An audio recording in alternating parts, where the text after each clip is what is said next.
You don't need to have this humongous GPA and all this other shit. What you need is the one thing I talk about in my book, which is straight up brutal work ethic. You have to be willing to outwork everybody in the world. And that's the hard part. That's the hard part. This isn't like some 5-step process where if you do these 5 steps, you're going to end up with this magical world. Nah, I'm basically teaching you how to callous over your victim's mentality. I'm teaching you how to, like I did 67,000 pull-ups in training for the pull-up record. I was seriously callousing my hands to protect them. What I'm trying to do with people is teach them how to find more of themselves to where they empower themselves. I'm all about the underdog. The most important conversation is the one you have with yourself. You wake up with it, you walk around with it, you go to bed with it. Eventually, you act on it. Sometimes you act on it good, sometimes bad. You got to change the internal dialogue. That person in your head that's talking that shit to you, until you change the internal dialogue in your head, until you callous over the victim's mentality that the world is out to get you because of you are the only, you got to change that shit, man. Yeah, but you don't understand my life, David. Yeah, I do. So that's the thing about it. And that's why I can talk about it. But yeah, I get what you're saying. A lot of folks don't I get that mentality. I once had that mentality that no one understands what the f I'm going through. And if you keep that mentality, you're going to stay in the same exact spot that you're in, that no one understands me. There's millions of people. Why do you think a book that I self-published, is doing so well with a story that's so f***ed up? People like, I'll never forget when I went to a publishing house, like, who's going to resonate with this story? No one's going to buy this book. I'm like, are you not in the world? Are you not in society? You're never alone. Everybody's going through shit. So when people get this mentality of like, you don't understand me, you can throw a rock to someone that can understand you if they're willing to break themselves down and stop hiding. A lot of people understand you, but you got to stop hiding. And that's why I tell people, a lot of people are going through shit. They just hide better than you did. That's all they did. They're just hiding better. We live in a world now that's so kind. We find the kind way around everything. Like, if you don't look good, I have to find a kind way of saying, I don't like your shirt. Right. That's not the approach. If that's the approach you're looking for, that book is not for you. Can't Hurt Me is not for you. The approach you have to take, at least I took, you take whatever approach you want. The conversation had to be a real, honest conversation. In the accountability mirror, guess what? I was fat. Don't find a kind word to say that, you know what? I've gained some weight. No, you're fat. When I couldn't read, not like, hey, you have a learning disability. No, I cannot read. At a 4th grade reading level, I'm struggling.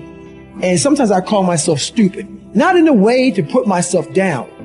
So don't take it like, my God, those are so hurtful. Yeah, they're hurtful. Dishonest. The conversation has to become an honest conversation of where you're at mentally.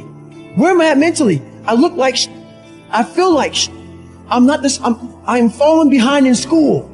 I'm lazy. My house is a mess. You have to look at what it is and call it what it is. Don't find words to make yourself feel better, because so we hang around people that make us feel better, that tell us what we want to hear, not what we need to hear. And so we stay away from those people. And we stay away from those people, like our internal dialogue becomes that kind, it's okay. It's not okay. So that's where it starts. It starts with that accountability of, it's not okay anymore. This can no longer be okay. And calling yourself out for exactly what you are and exactly how you need to fix it. As you know, I'm a serious introvert and very afraid of people. I got judged so much growing up that this is uncomfortable for me. All these podcasts, that's why I post once a week. Yeah. I don't, people are ugly, people are nasty. They make me want to choke the shit out of them. And they're just nasty people. So I stay away from them. But the one thing I realized, why I wrote the book is, honestly, I have a story to tell, as we all have a story to tell. And what I realized on my journey was a lot of us don't believe that we can achieve the impossible. And along my journey, I started realizing, man, I got to tell some people about this shit, man. Like, I discovered something that some people have, but they don't even know. All of us have it. But along this way, I wasn't, like I said, I wasn't a theorist. I became a practitioner. And I was like, my God, I'm busting down so many barriers of, like, I have a learning disability. Okay. But I'm catching up with everybody. I figured that out. I figured out all these negative things in my life that were keeping me in this hole. I'm like, I gotta tell people, man, that, hang on a second, man. You can achieve the absolute impossible. We will never learn from people if we always tap dance around the truth. Everything I didn't want to do is what got me to where I'm at today. You are pretty good about celebrating the victories along the way and celebrating yourself. I talk about it with my fiance every single day. I talked about it with her 2 hours today. I said, we are grinding so hard that we are losing the vantage point of what we have accomplished today. We got podcast, interview, flying, do this, do that. I'm like, stop. It's just me and you and this mom and pop thing that we're doing. Look at where this book is at right now. It's crazy. Look how many people we're touching. Shut up and just think for a second. Let's stop. Because all we did was talk about this and this. We got to keep, I don't know. Enjoy this for a second. We have to take time and realize what we've accomplished here. That's an evolution for you, man. Huge, but that's I realized. A very different David Goggins than even from a couple of years ago. Huge. Because you have to, what is it all about? I'm going to keep on grinding. That's not what I'm saying. What I'm saying, though, is you have to respect what you've done.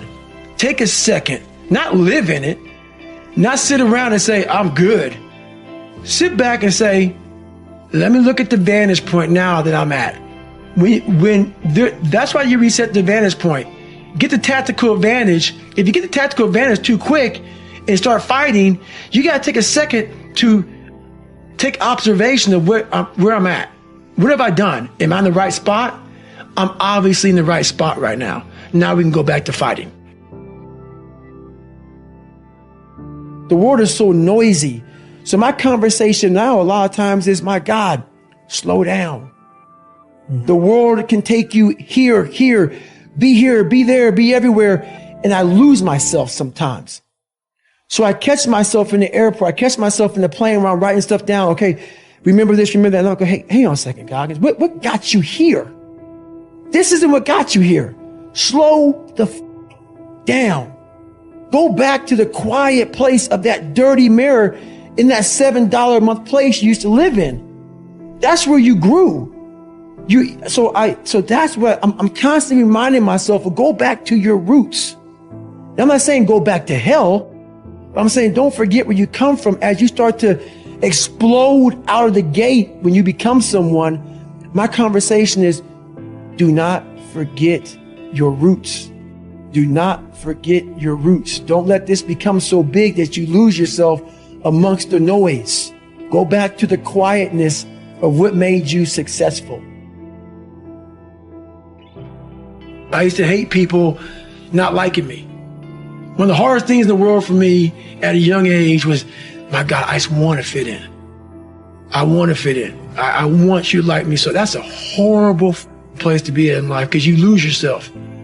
When you want to fit in with people so badly, normal people, no better than you. You do whatever you can to fit in. That's a bad place to be. You lose yourself in trying to create a character that other people will accept. And that's where I found a lot of joy, man. This is God. This is me. I speak in the third person. I got some shit going on. I'm still working on myself. Take it or leave it. You don't like me? Take a number and get in line, man. The motivation when people are losing, all these people who come out here and talk about how great they are, and I see it all the time, it makes me sick, man. Get real with yourself. People cannot relate to you, man. You are unrelatable. When you come out here and say, hey, man, I'm the baddest that ever lived. Okay, great. Well, what am I going to learn from you? You learn from people who are willing to tell you, this is where I started from. This is how much I fell on my ass. This is how bad I used to really be. I still have those moments because why? You're human. We're all jacked up, man. We're all jacked up. And that's what makes my story relatable. I'm willing to let you in to see I'm decently successful now. But I didn't come out like this, man. I didn't come out. That's the story, is you have to give people just a little bit of hope. There's no hope when they just see greatness in you everywhere. You have to be able to get yourself down to a level of check it out, man. There's hope for you. That's all I'm trying to give you. Just a little bit.